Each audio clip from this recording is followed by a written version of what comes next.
आदित्य ठाकरे यांनी टीका केलेली आहे की ज्यांचे कार्यालय महाराष्ट्रात आहे तिथे दावोस मध्ये जाऊन करार करण्याची काय गरज? ज्या कंपन्यांशी करार केला ते महाराष्ट्रात कार्यालय.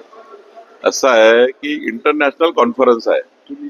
त्या कॉन्फरन्समध्ये देशाचे विदेशाचे सर्वच लोक सर्वच बिझनेसमॅन त्या ठिकाणी येतात. मग देशातला करार राहो की विदेशातला करार राहो तो त्या ठिकाणी एकाच प्लॅटफॉर्म होत असतो, एकाच ठिकाणी होत असतात. त्यामुळे उद्धव ठाकरे बालिश आहेत, आपले आदित्य ठाकरे बालिश आहेत.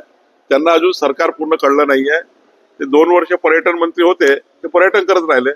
त्यांना अजून सरकारमधला मूळ गाभा कळला नाही आहे.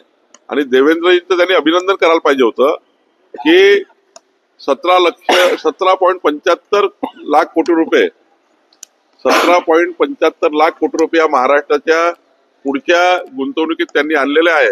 देशभर कौतुक होत आहे, महाराष्ट्रभर कौतुक होत आहे. पण आता हे बिघडलेल्या मानसिकतेमध्ये जे कार्टे आहेत ते काही सुधरत नाहीये.